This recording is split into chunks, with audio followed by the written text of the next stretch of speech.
Hey, what's up, guys? So I missed a little bit yesterday, but I'm back here again today. It's been kind of a crazy couple of days here. Things are melting, but the kids are back in school. I've had to do a bit of driving here and there, and a couple of other errands I've had to take care of. Normally, I would have like a full scripted football video out tomorrow. I'm probably going to skip it this time, and I'll tell you a little bit more about this as we play today and kind of what my thinking is. But first of all, let me do the big reveal here of what we're going to play. So somebody was telling me about this game the other day as one of the best for the Super Nintendo, Super Famicom. So we're going to give this a try. This is the European version of Striker. I think that the aspect ratio is correct. So as you know, I try to get these aspect ratios like as correct to what they should be as possible. This is kind of a pet peeve of mine, right? When I watch like old sports and stuff, if the aspect ratio is all weird, it looks odd to me. I don't really like it. Same things with these video games. So we're going to do a quick little friendly game. I just sort of want to see what things are like. Boy, yeah, which team should we choose? We've got all sorts of teams to choose from. And this is pretty impressive. So I think we'll choose Denmark this time. Denmark against Sweden. That sounds like a great matchup. So I don't know how to play this game. I haven't looked at anything. We'll have fun. We'll see if we can just sort of figure it out. Holy cow, this game is pretty fast. Okay.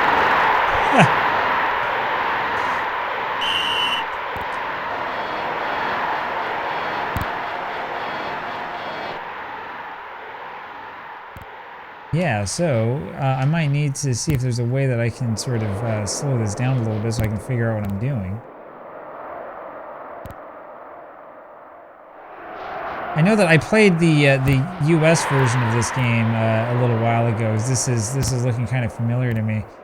I think that there is a way to turn the speed down a little bit so you can kind of like figure out what's going on. So we'll do that here in a second. I also noticed that we have like 1 minute to play it, full half. So I'll change that. This isn't going to be a 2-minute video. That would be a little bit unfortunate if that were the case. But I'll tell you the things that you can't see, which is that the play control for this game is actually pretty good. You know, despite the fact that it's like totally sped up to craziness, it's actually not that hard to figure out, not that hard to know kind of what you're doing.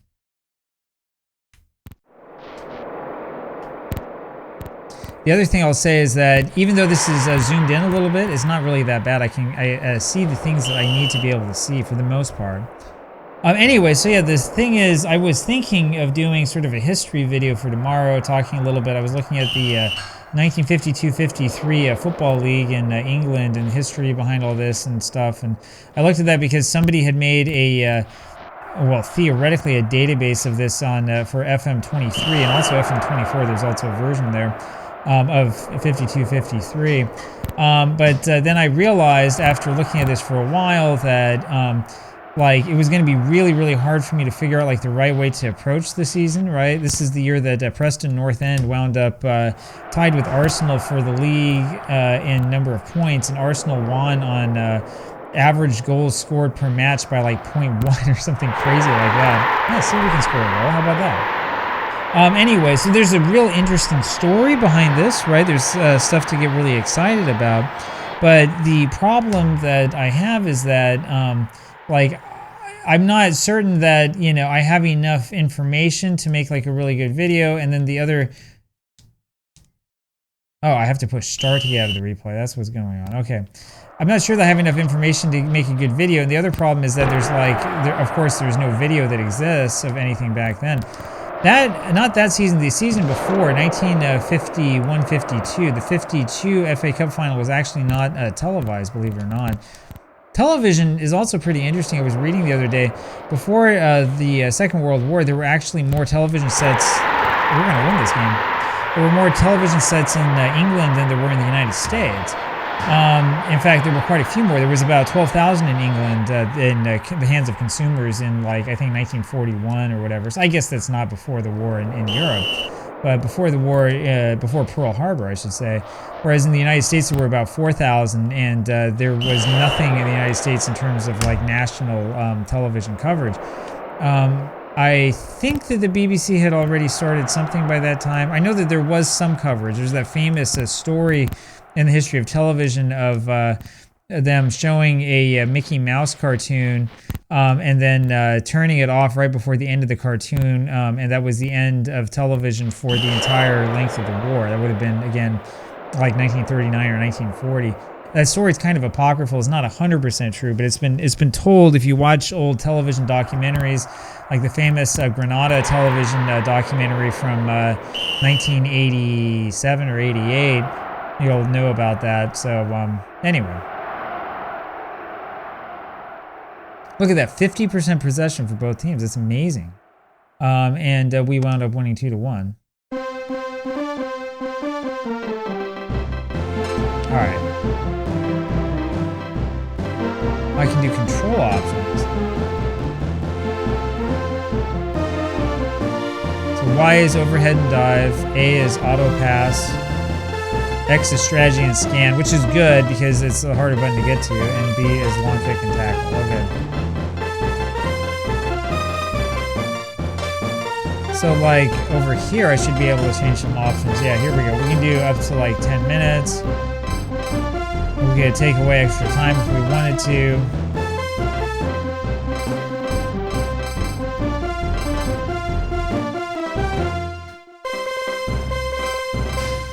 We can have new FIFA rules. I'm not sure exactly what that is. We do want auto keeper on.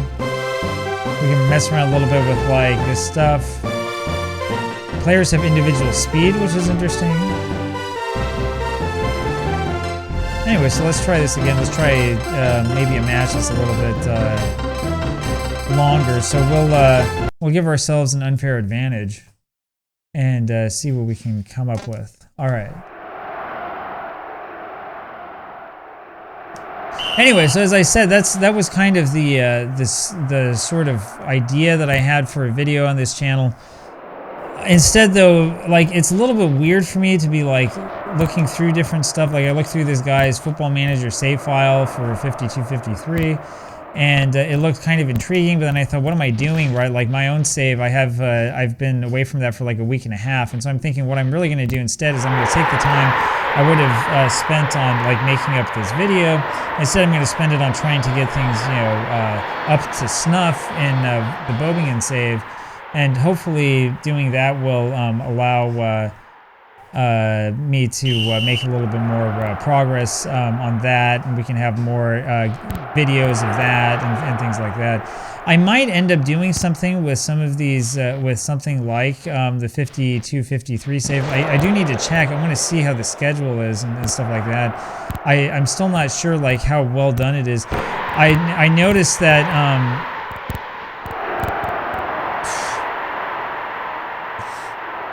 yeah, this game isn't exactly sensible soccer, I'll tell you that. Someone was saying that this was like the first 3D football game, and I don't think that that's exactly right, but whatever.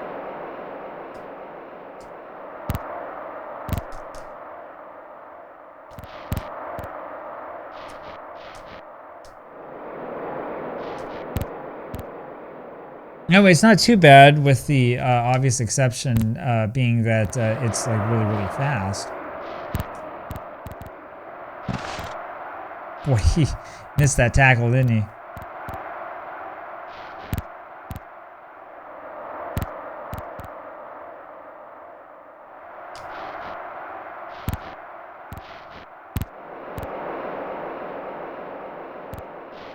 Oh, so the goalie really, really is auto here. I see. Anyway, so that's kind of what's happening. I don't think that most of you will even notice anything's different, especially since I'm putting this particular gameplay type video out. So you probably won't notice much. You will notice that when Bobingen comes back, we'll make sure to celebrate, and we'll do something fun. I might also sort of, you know, temper my expectations and desires and so on for the channel for at least a little while. And we might do a few more things that are sort of like FM focused and stuff. What I was going to say, though, is that with this, like Preston North End in 1952-53, if this save file actually does have, like, did he just get sent off? No. If this save file actually does have, accurate schedules, what we can do is we can go through the season like game by game and look at what happened in real life and do that sort of like historical approach. I've tried that with a couple other channels. I think it's actually a really, really good and kind of an easy approach, something that's that allows me to do a bit more history stuff and make it a little bit more engaging. So the thing in the YouTube world is that everybody's always looking for some sort of like audience engagement. One of the things you can do is ask people, hey, what game do you want me to play? Oh, we got a penalty.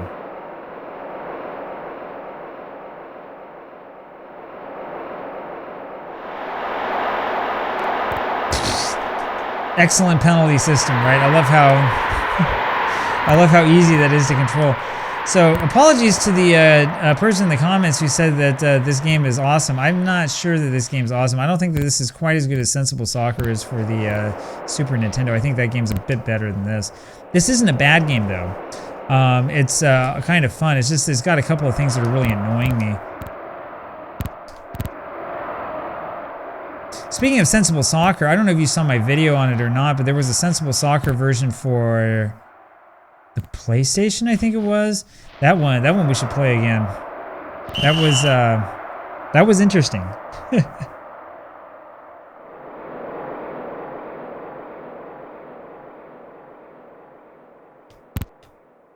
Anyway, there's other games that I've got to you know, try out and all that stuff, so it'll all come over time. The one other thing I was going to say though is that you know, there's it's a Championship Manager 02 or 03 or 102. I can't remember which one it is. One of the old Championship Manager games, the one that's right before they started 2D mode, has a community that's been creating additional things for it, additional seasons and stuff like that. So we can always go and sort of check that out.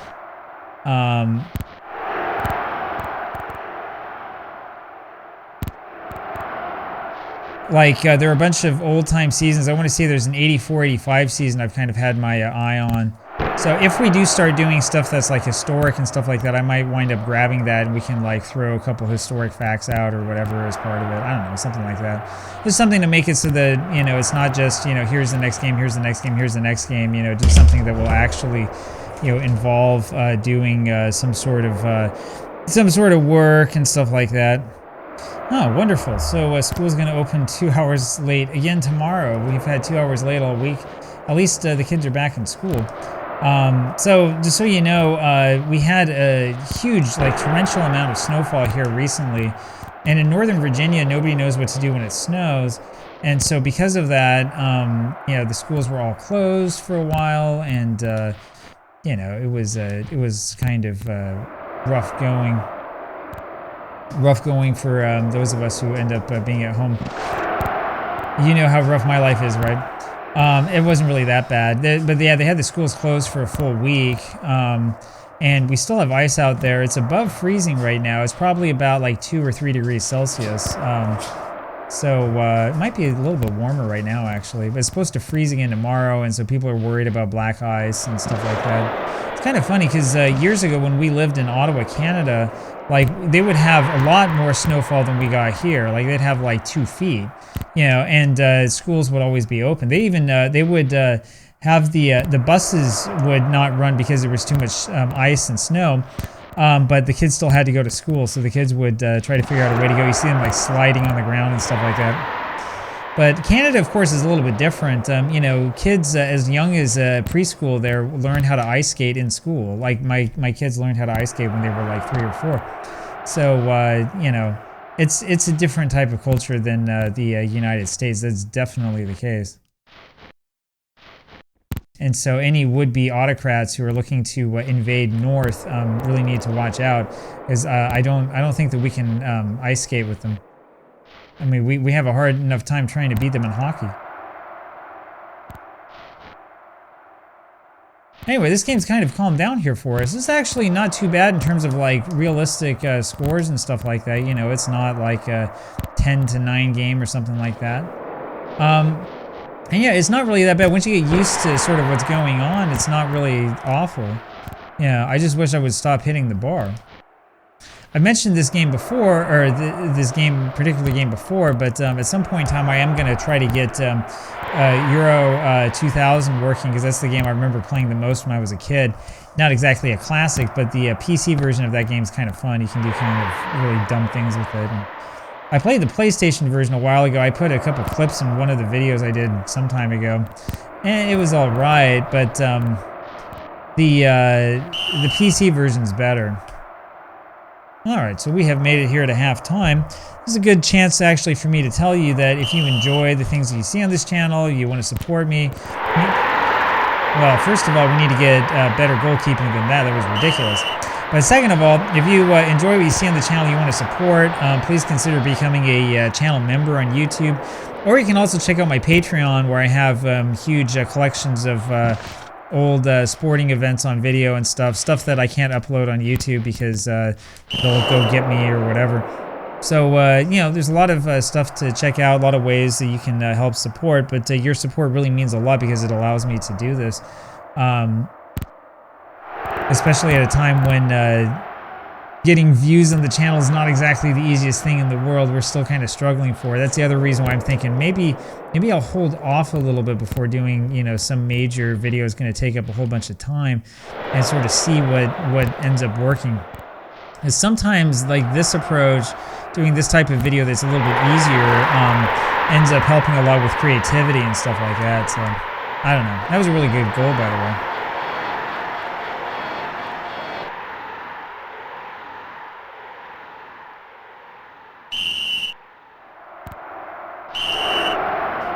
Are they going to give me a card for that again? No. Oh, man. Bro, he even stopped it. He stopped it and then he let it through anyway.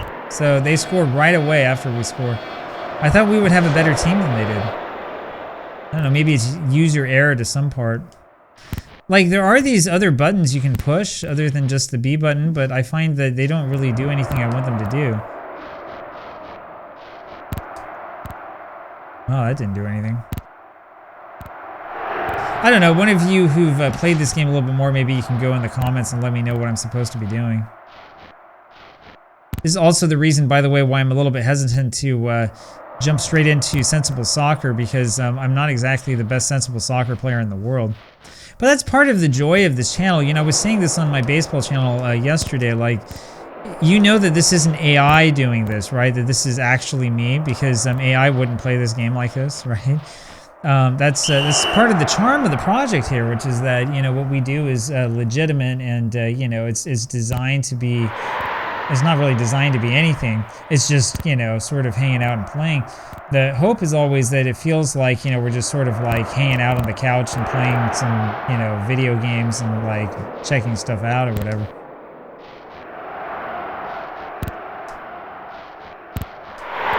There we go. There we go.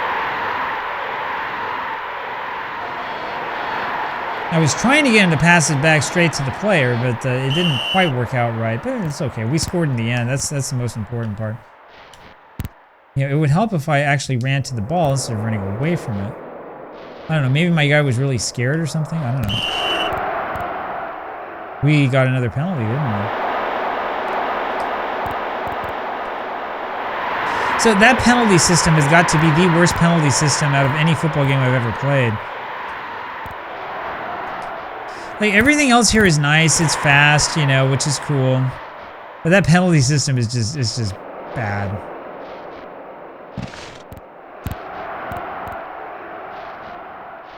Anyway, let me know in the comments if you know what the new FIFA rules mean. I'm just curious to know what that's all about.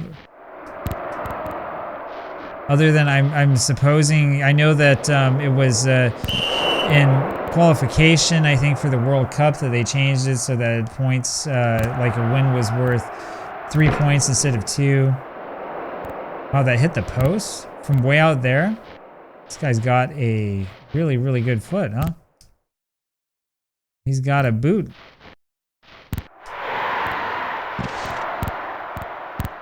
Come on, ref, no call. Get back here.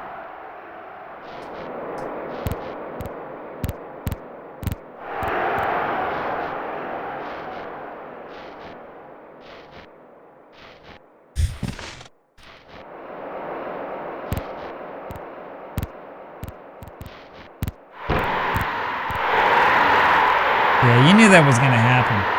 Oh boy, wow, Germany's given up 5 goals now to the United States. How about that? Oh, we got a 4th one back. Good. I do want to see this again. This makes me feel good. I could probably go and like change things around, have different angles and stuff like that, whatever.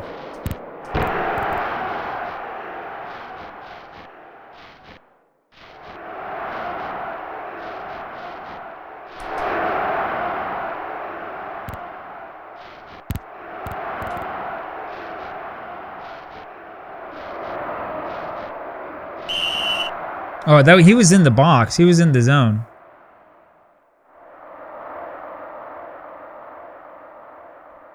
Should have been a red card too.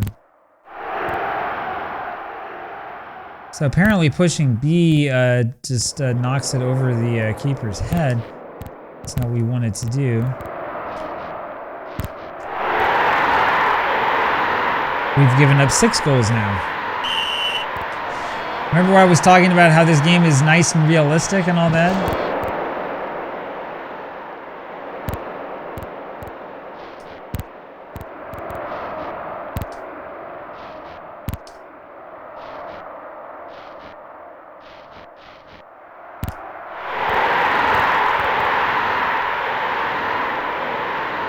All right, 6-5.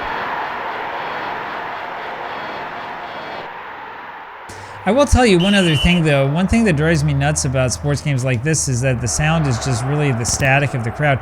At least in this one, it sounds like a crowd. It's not like with the first EA FIFA game.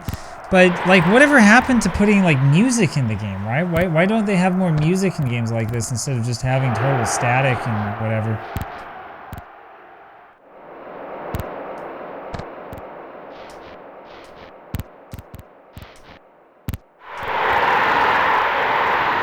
I don't know, man. This Germany's keeper is pretty bad. We've been giving up goals left and right.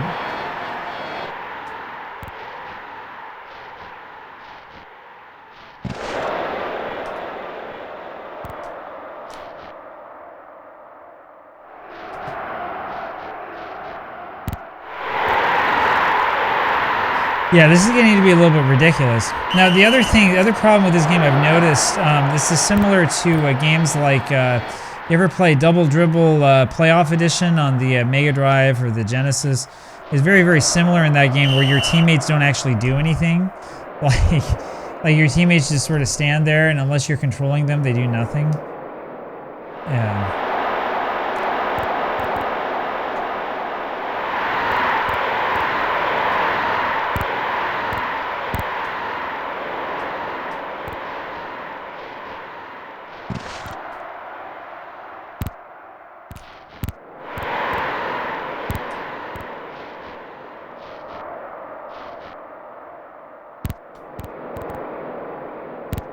Yeah, see, that's part of the problem, right? So I have defenders back, but unless I'm controlling them, they just stand there.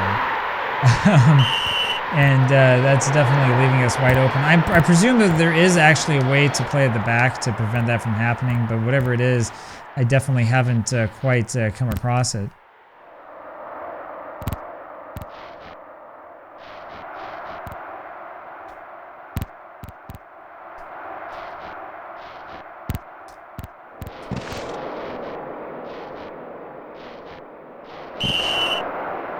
It's interesting, it says time injury. It's supposed to be injury time, right? But it's written like upside down, I guess? I don't know.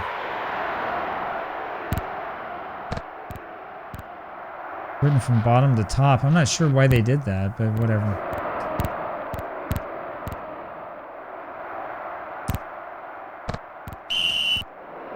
And there you go. There you have it, rather. So we win one, and then we lose the next after turning it to more time. And it's telling me possession was 50-50 again. So there's got to be some sort of bug. Something's got to be wrong with that, because there's no way that it's 50-50 both times. Anyway, we'll just continue and whatever. So there you have it. That's the beauty of Striker for the Super Nintendo. Yeah, I don't know. It's a game. I'm not sure if it's really all that great or not, but it is what it is. Anyway, talk to you later.